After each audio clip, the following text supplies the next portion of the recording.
soy Iris, bienvenidos a mi canal. Un día más, un mes más, por Dios santo, ya estamos en septiembre. Siento que 2019 se fue al demonio. En fin, les traigo el wrap up de agosto. Mi primera lectura de este mes fue Sadie, de Courtney Summers. Es un libro que me sorprendió gratamente, que me dio más de lo que esperaba de él. Nos habla de Sadie, una chica cuya hermana menor es violada y asesinada. Y cuando la policía le dice que no hay pistas, que no saben quién es el responsable y que pues van a cerrar el caso, ella se lanza a la carretera, vende todo lo que puede, deja todo atrás y se lanza para buscar al asesino de su hermana, porque ella está segura de quién la mató y va tras él. Esa es una parte de la historia. La otra parte nos la cuenta Wes McCrae. Es un locutor de radio que de alguna manera se entera del asesinato de Matty y de la posterior desaparición de Sadie. La abuela postiza de ambas lo convence de que investigue qué pasó y saca una serie de podcasts llamado Las Chicas, que pues nos lo vamos enterando que es el formato en el que la autora eligió contarnos esa parte de la historia.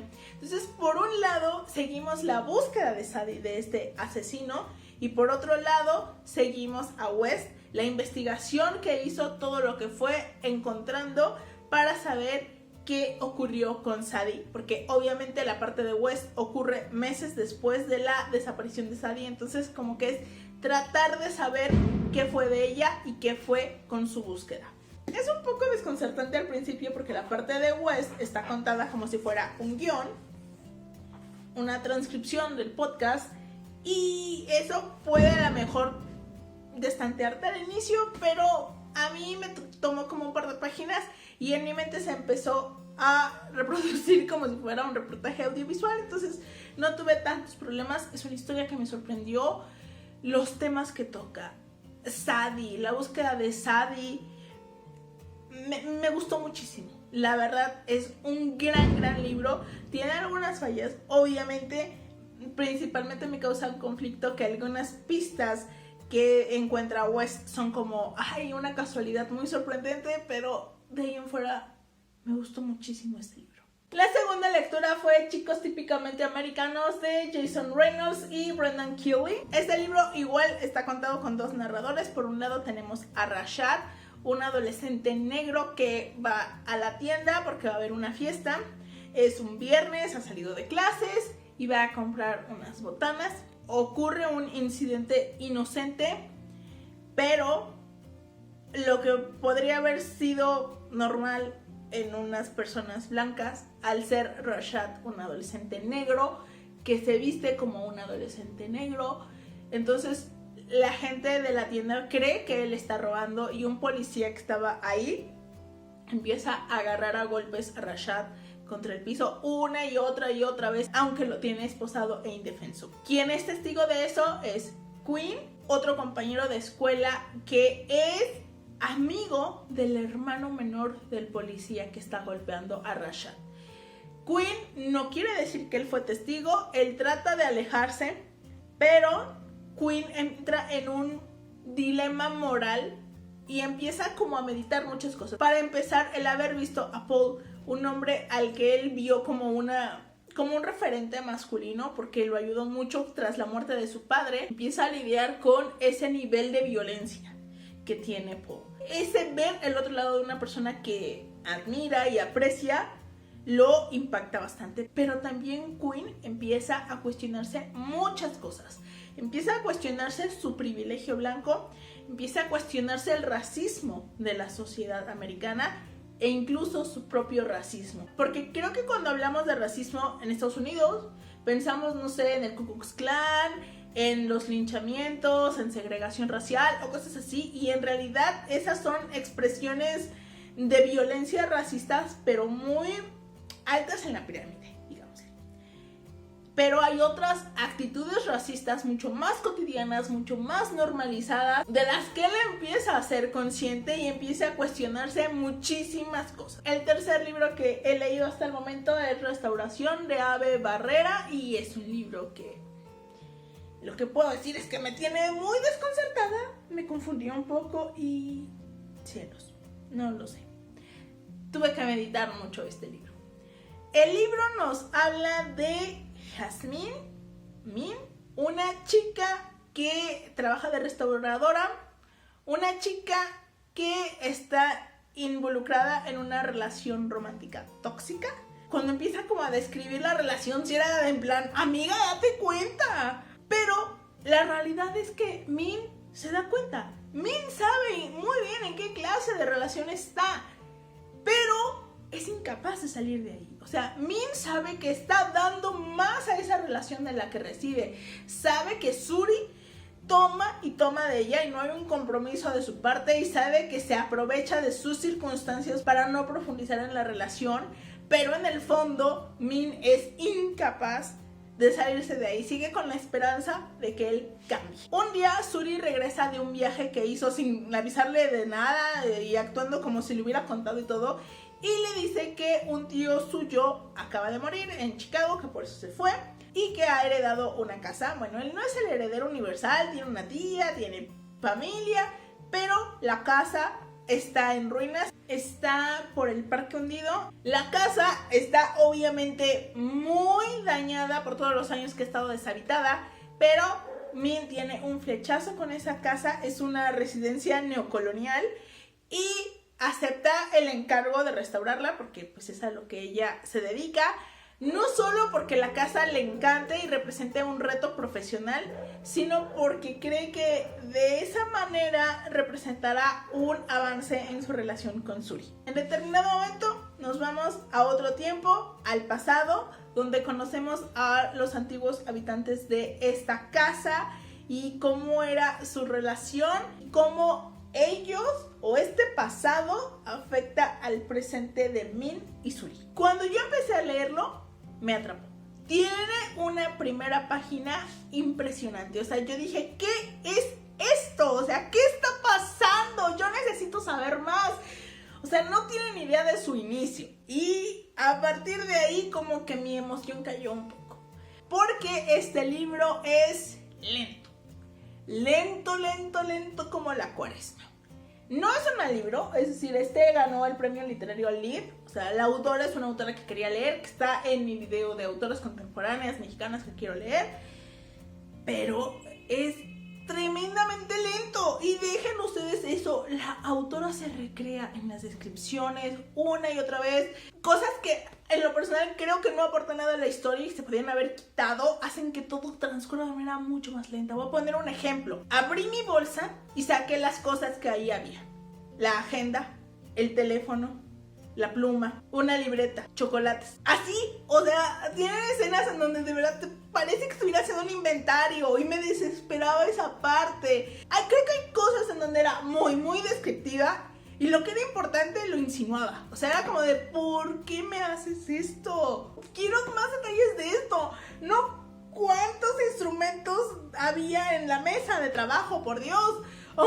Eso a mí me desesperaba mucho. Cuando vemos el pasado, ahí recuperé mi atención, porque creo que es más interesante lo que ocurre en el pasado que el presente, y el cómo lo va intercalando me gusta, porque en determinado momento los sucesos parecen estar conectados, parece ser un reflejo y entran en escena otros personajes ahí al final y yo me quedé así de ¿qué? O sea, esto era esto aquí. Tuve una sensación como estar leyendo un cuento de Inés Arredondo al final, porque tú no te das cuenta, pero de pronto tiene unos detalles de horror esta historia. O sea, hay como un subtexto que es lo interesante, no solo lo que está pasando, sino ese subtexto. Eso que te está insinuando es lo que más me llamaba la atención. El final, no sé qué pensar. La verdad es que hay cosas que me gustaron de ese final. Y hay cosas que no. Pero era un poco como confuso. Al mismo tiempo había detalles confusos. Cuando se revela cierta cosa yo me quedé así de ¡ah! O sea, ¿en serio? No terminé de conectar con la historia. pero creo que es el tipo de libro que releeré en un par de años y veré si mi experiencia de lectura es diferente. He terminado otros 2 libros y empezando con Sobre tu cadáver de Dan Wells. Este libro es el 5º de la serie de John Cleaver. Todos los anteriores tienen reseña en el canal, así que se los voy a dejar en la cajita de descripción porque si no, no me va a caer. Bueno, si vieron mi reseña de El único amigo del demonio, el 4.º libro de la serie, sabrán que ese 4.º no me gustó mucho. Desde que yo leí el primer libro, yo dije, esto da para mucho. Y cuando leí el 3.º, recuerdo que pensé, es que esto podría ser una serie de televisión. Y más o menos Netflix pensó lo mismo. Pero yo tenía una idea de cómo podría seguir la historia a partir del final del 3.º. Y el 4.º no me gustó. Me quedó a deber mucho, no solo porque la situación no fuera como yo lo había imaginado, sino porque siento que tenía muchos fallos, incluyendo que no estaba bien manejada la sociopatía de John, entre otros detalles. En fin, el libro no me gustó, incluso llegué a considerar abandonar la serie y quedarme con el recuerdo de los 3 primeros, porque los 3 primeros me gustaron mucho. Y dije, bueno, pues igual y esta nueva etapa de la historia no me agrada y ya lo dejo. Pero pues me ganó la curiosidad y decidí leerlo. Y la verdad es que me gustó mucho. No tanto como me gustaron los 3 primeros, la verdad, pero mucho más que el 4º. La historia ocurre unos meses después del final del 4º. Ahora John y Brooke están viajando por todo el país, a escondidas, sin recursos, escatimando dinero, porque siguen en la cacería de los marchitos, guiándose por los recuerdos de nadie. Pero ahora los recuerdos de nadie son un poco confusos. No tienen mucha información de los marchitos a los que buscan, así que van un poco a ciegas y no saben exactamente a qué se van a enfrentar. Llegan a un pueblo y parece que ahí empiezan a ocurrir cosas, pero no saben exactamente qué ni por qué. Y pues es eso, tratar de investigar qué es lo que está pasando y vencer al marchito involucrado, del que no tienen idea. Ya tienen reseña en el canal, así que se las voy a dejar enlazados, pero pues les basta con saber que me gustó mucho, pero no tanto como los primeros 3. Otro que terminé es Cuesta Abajo de Michael Connelly. Este fue una lectura conjunta con Papá Lector. De hecho, pues se las voy a dejar enlazada porque ya debe haberse producido ese hangout. Y es un libro que me gustó muchísimo. Tengo que decirles que hace como 10 años me súper enganché a John Connelly, o sea, pero enganchada cañón. Me leí probablemente todos los libros de la serie, quizá me faltaron 1 o 2 que estaban escritos hasta esa fecha. Sin embargo, como fue como en un lapso de tiempo muy corto donde me dio esa fiebre, me pasó algo con este autor y es que me sentí saturada. Cuando te lees 2 o 3 libros de Connelly, identificas exactamente cuáles son las situaciones que le gusta repetir, qué tipo de personajes disfruta matar. Todas esas cosas las vas identificando cuando llevas como 2 o 3 libros, y eso me pasó. Además, los libros de Connelly a mí me dejaban una sensación como pesimista, como la vida es una mierda, como si Harry Bosch siempre va a buscar la justicia para las víctimas, pero detrás de él hay un sistema no pocas veces corrupto, en el que la víctima puede ser revictimizada, en donde tal vez esa justicia nunca llega a estar a la altura o al nivel de lo que se esperaba, que no todos los policías son héroes, hay mucha corrupción, hay mucha política, hay mucho manejo oculto, que a veces las víctimas o los casos son piezas en un ajedrez. Era como un poco deprimente la visión de Connelly, y eso de que matara a cierto tipo de personajes tampoco me hacía gracia, o la presencia de la chica Bosch me empezó a fastidiar. Así que como que me tomé una pausa, vendí todos mis libros que tenía de él, me quedé solo con 2, y después de mucho tiempo, bueno, en realidad hace como 2 años me releí La rubia de concreto y me gustó de nuevo. Me leí otro libro de Connelly y puedo decir que me gustó mucho. Creo que es de los mejores libros de la serie y creo que es de mis mejores lecturas del año. Harry Bosch es un detective que está cerca de la jubilación. De hecho, ya se había jubilado, pero hay como que un sistema en Estados Unidos en el que un policía jubilado puede volver al servicio activo por un corto periodo de tiempo, y él se unió a este programa, así que fue asignado al departamento de casos abiertos o no resueltos, donde pues todo depende de que salte una coincidencia de ADN de las pruebas que se tienen. En muchos de estos casos pues tienen 10, 20 años y él está esperando trabajar, espera que le asignen un caso y le habla a su superiora y le dice que le van a asignar una tarea. Un caso de violación, asesinato de 22 años atrás a una chica universitaria. La chica tenía un poco de sangre en el cuello, pero no era sangre suya, entonces asumieron que era una transferencia y lo habían mandado al laboratorio para analizar y saltó una identificación con alguien en el sistema, alguien que había estado en la cárcel condenado por pederastia. Pero lo raro del caso es que esta persona, cuando se cometió el crimen, tenía 8 años. Y ese mismo día le avisan que va a tener que encargarse de un caso caliente. El hijo de un concejal se lanzó desde el balcón de su habitación en un hotel muy famoso en Los Ángeles y tiene que investigar si fue un asesinato o un suicidio. Eso se le hace sumamente raro porque este concejal fue muchos años atrás un policía y salió de muy mala manera del cuerpo, y después de eso se unió a la política y desde su cargo ha estado boicoteando absolutamente todas las iniciativas que favorecen a la policía, como horas extra, pago de sueldos, vacaciones, o sea, todo, porque guarda muchísimo rencor a la policía. Y a Harry lo considera un enemigo y lo ha atacado a lo largo de los años. Entonces Harry no entiende por qué demonios le ha encargado a él la investigación. A pesar de que se tratan de dos casos en una historia, el autor logra mantener un equilibrio, logra que ambos tengan su desarrollo. No es como que, milagrosamente encuentra una prueba y lo resuelve todo. No.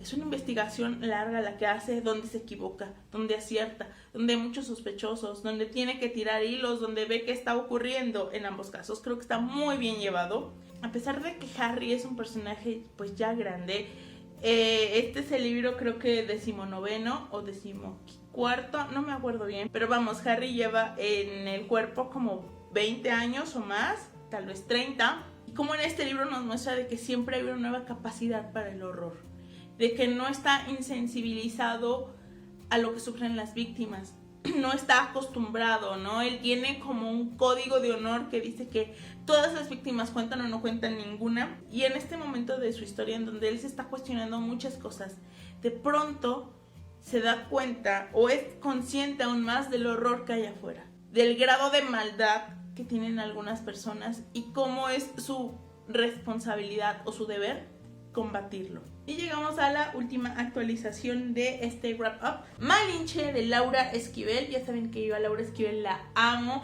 y este libro tenía muchas ganas de leerlo porque está escrito por ella y porque es sobre Malinche, pero a mí el libro me quedó un poco de ver. Fue la primera lectura para BookTube al grito de guerra, ya hay reseña en el canal, se las dejaré enlazada. El libro nos cuenta sobre Malintzin, aunque aquí Laura Esquivel la llama Malinali, una esclava que cuando llega a Cortés es dada en regalo a Cortés por el líder del pueblo donde ella estaba y se convierte junto con Jerónimo Aguilar, creo que sí, en una manera de triangular y de comunicarse de Cortés con los indígenas durante pues el encuentro con Moctezuma y todo eso. Y es un libro que me quedó a deber. Creo que Malinche da para mucho más. Es un personaje tan interesante, del que sabemos tan poco, que se pueden construir grandes cosas y al final siento que todo se quedó en pequeño. También creo que la autora, aunque investigó mucho, tiene su bibliografía atrás, se quedó en la historia oficial, como que no interpretó nada de lo que leyó, sino como solo se documentó y ya.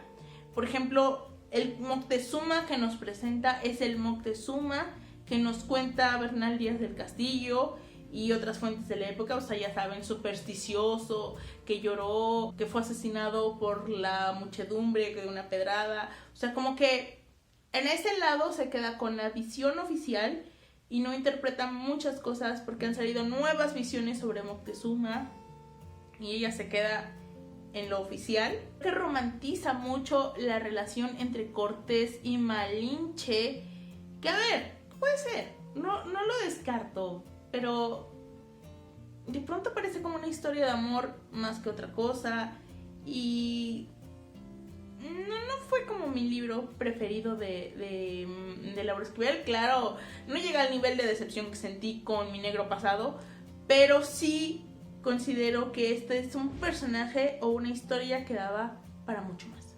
Y el último libro del mes fue La Corte de los Ilusos de Rosa Beltrán, un libro que retrata el primer imperio, todo contado desde la perspectiva de personajes de la corte, como Agustín de Iturbide, su esposa Ana María, su hermana Nicolasa, Rafaela, que era una de sus primas, el obispo Pérez. Es una tragicomedia que nos muestra aquellos meses tan convulsos y la manera en la que lo cuenta, el tono, los consejos, los refranes, todo lo que alimenta la historia es maravillosa y me gustó muchísimo este libro. También ya hay reseña en el canal o ya debe estar por salir, entonces se las voy a dejar enlazadas y me encantó. Creo que es una embarradita de quién fue Iturbide, pero lo que nos presenta pues basta como para desatar la curiosidad. Creo que el personaje de Nicolasa daba un poco para más, como que de pronto desaparece de la historia o ya no tiene tanta importancia y daba para más. Pero bueno, me gustó. Y curiosamente, uno de los personajes que no aparecen como tal, pero sí es mencionado recurrentemente y tiene un impacto tremendo, es Antonio López de Santa Anna. Y cada vez que yo leía eso, me acordaba que mi libro siguiente es El Seductor de la Patria y pues ya como que me daban más ganas de empezar. Eso fue todo por este mes. Fueron 7 libros. Muy buenas lecturas, me gustaron mucho. Vamos a ver cómo va en septiembre. En septiembre estoy casi segura que voy a terminar dividiendo el wrap up en 2 porque, bueno, tengo planeadas muchas lecturas. Voy a ver cuáles puedo concretar porque tengo mucho trabajo para septiembre y octubre, pero esperemos que todo fluya. Eso fue todo. Nos vemos en el siguiente video. Adiós.